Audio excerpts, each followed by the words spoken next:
And I think we waste so much time trying to be like, what am I really passionate about? What do I really believe in? That's going to take years to figure out. And I've heard you say this too. That's going to take experimenting. It's going to take testing.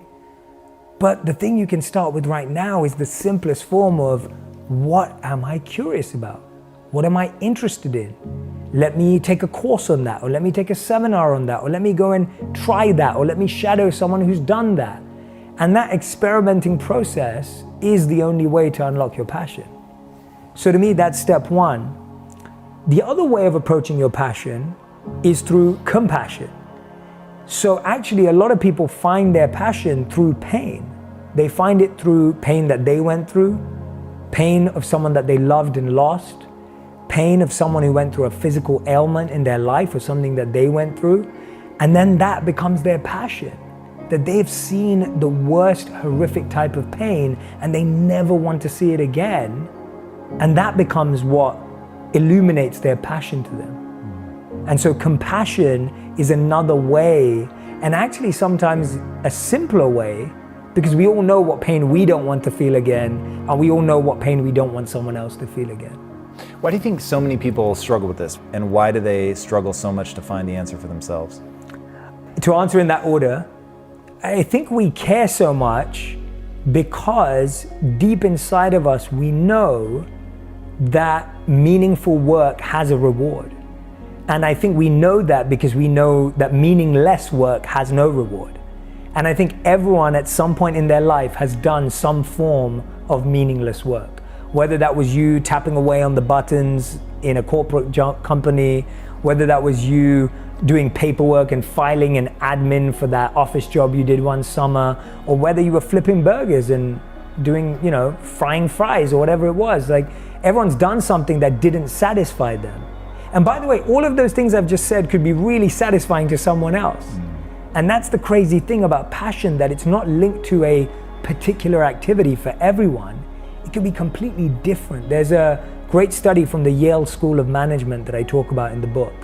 And Amy Wrzniewski and her team tried to find work that they thought would be considered challenging. And they found that they looked at hospital cleaners and hospital workers because they thought that might be some of the challenging and sometimes the filthy work that people may have to do. Can you imagine, like, cleaning up after people pass away, or cleaning up after they just urinate or whatever it may be? They're cleaning bed sheets, they're cleaning toilets.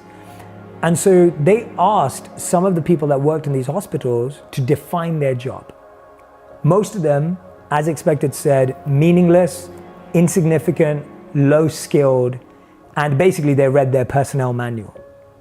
The interesting thing is they asked the same question to people, different people doing the same job. But this time the answer was different. These different people doing the same job said that they did highly skilled work, it was highly fulfilling, and they saw themselves as healers, they saw themselves as carers, and they saw themselves as transformative in the healing process of their patients, because they saw themselves in connection to someone actually recovering and being better. Now, this is where your book got really interesting for me, is this interesting interplay between, there's a sense of your essence, who you are, and then there is bringing that into the things that you do. And so you could take something, you talk about like cleaning the monastery, like in the tiny little ways, but how what you would do is you would think about cleaning this. I imagine myself cleaning my own heart. And so now it becomes not actually polishing a monastery, it becomes like this spiritual pursuit of recognizing, one, that even as you get to the end of cleaning, it's dirty again. And so it's this continual thing. But that was, that being able to begin to tease those things out, that some things will seem really boring and dull, but you can imbue them with meaning. And then there's this thing inside of you that when you align to the things that you like and that you enjoy, is like the sort of raw response is there, but you can also create a response. Yeah. And how do you help people like bring those together? You talked a little bit about it with job crafting, but how do you get people out of a woe is me mentality into, finding ways to make their life beautiful? I really believe that you have to seek the love and the beauty that you want in what you have now. because that way you're training yourself to extract meaning right now, which means in the short term, if you can, like those hospital workers were doing, if you can fill that role with meaning and your true passion. And the reason, going back to one of the earlier questions you asked, the reason why we struggle to find our passion is because the world has constantly pushed us away from our strengths. We've constantly been told to focus on your weaknesses. Oh, you've got 3 A's and a D, you should be working on that D. Let's get that up to an A, right? I remember in my school, they had this excruciating exercise where you'd be ranked 1 to 180 on every subject every year. Whoa. And they'd send the list home to your parents. So there were 180 students in my year group, and every subject, art, math, English, science, geography, history, you name it, you were ranked 1 to 180 in every subject based on your test results and scores. And that was like painful when my parents received that. And the crazy thing was, I would always outperform, always. In art, design, philosophy and economics, and English, I was always in the top half, if not in the top quarter, if not in the top 5, right, of my whole year group. And stuff like science and geography and math, I was kind of like in the middle and towards the bottom end of my year. Now, granted, I went to a competitive school, so I was still okay at those things. But the interesting thing was that my parents and my friends' parents would never look at what you came 1 or 2 or 3 in. They'd be looking at the things you came 90, 100, and 110 in. And so we've all been programmed to say, oh, your strengths, they're fine, they're good the way they are, but why are you not performing at this? And so the one way to know your strengths is to ask yourself, what do you do that you feel the most confidence doing? And it could be something as simple as, I'm great at organizing birthday parties. It could be, like that may be your skill, right? That may be your strength. Or it may be something like, I'm really good at putting on makeup. Or it could be that I have a great sense of fashion. It could be any of those things. And if you don't know it yet, you can also do an exercise where you sit down with a colleague, a family member, and a friend, because you need people from all areas of your life, and you ask them, what do you think I do that I excel in, that I stand out in? Or if you could trust me to do one thing in your life for you, what would that one thing be? And when you ask that to people in a reflective way, really asking for that presence, you might be surprised by what they say. And that's such a powerful question to ask, because someone may actually say something like to you, like, Jay, I think your greatest strength is just knowing what to say to me when I most need it. And you may think, well, that's not a strength you can do anything with, but it is. It is a strength that you can do a lot with if you are okay with accepting that. Of course, I want someone to say to me, oh, Jay, you're an athlete like Cristiano Ronaldo, and you could play football and get the Ballon d'Or and win all these trophies, but that's not my reality. And so I feel that that's the place that I would start with strengths. And there was a great study done on the healthy, wealthy, and wisest people in the world.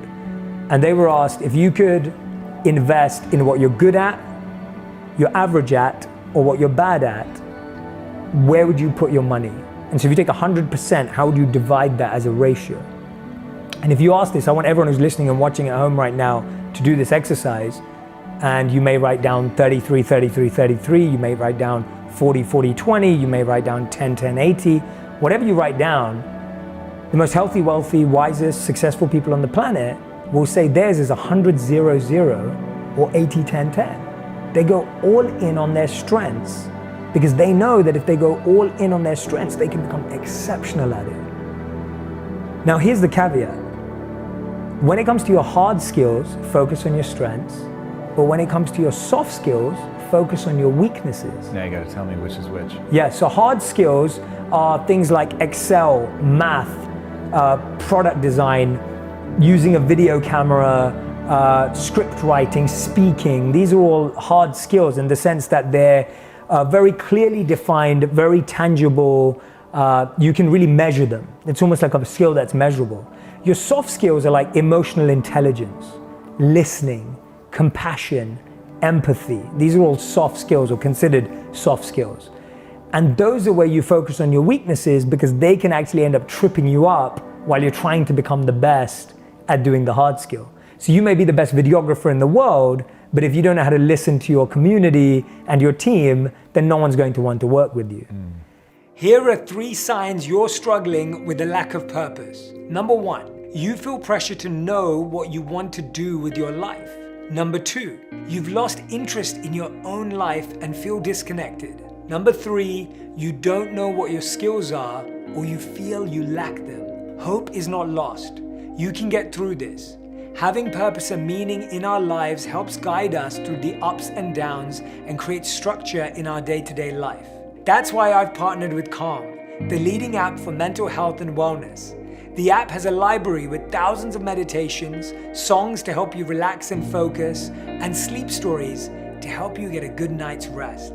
And now you can find the Daily J, a daily series where I'm sharing proven tools and techniques to improve your mindset and mental health in a matter of minutes.